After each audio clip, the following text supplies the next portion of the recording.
The time is now 10 past 8 on this Friday. Let's talk business. Saying good morning now to our business editor, Mike Eppel. How are you doing, Mike?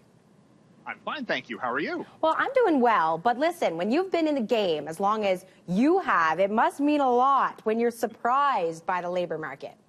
I had to check. I did a double take, and I had to recheck the headline that I saw this morning, Sarah, on the labor market statistics for the month of May, because the economy was shut down for the most part last month because of the pandemic. So the forecast was for 500,000 jobs lost here, 8 million lost jobs in the United States. And then we actually got the data here in Canada.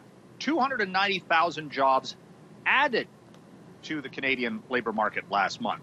Unemployment rate still at a record 13.7%. So let's not get ahead of ourselves here that the damage from the pandemic to the economy is extreme.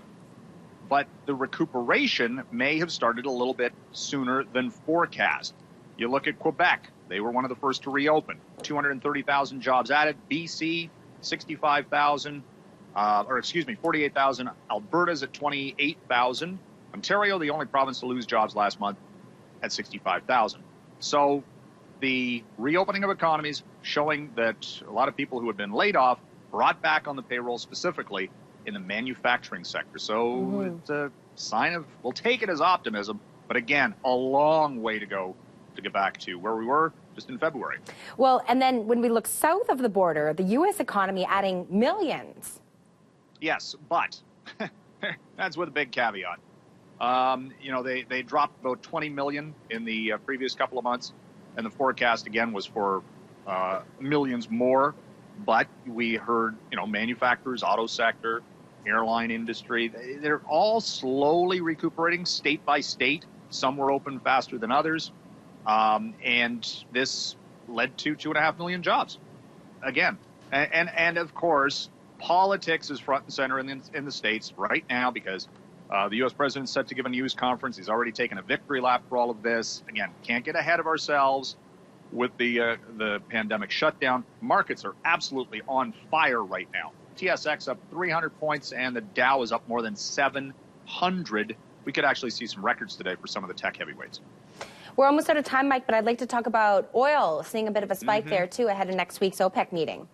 Again, another optimistic sign, we'll say. Almost $39, almost $40 a barrel on the U.S. benchmark. Better, not great, but better. I want to try to sound as optimistic as possible, I suppose, going into a weekend, right? We need some good news, perhaps. OPEC meets next Tuesday virtually. Do they extend the production cutbacks? Likely. They don't want to do anything dumb like they did earlier this year with the the price war at the start of the pandemic, which of course cratered oil to negative valuations. They're going to avoid that. But again, the back and forth bickering within the cartel and the other players will persist over the weekend. So we'll be watching that next week. Okay. We have this bit of good news. It's Friday. Have a fantastic weekend, Yay. my friend.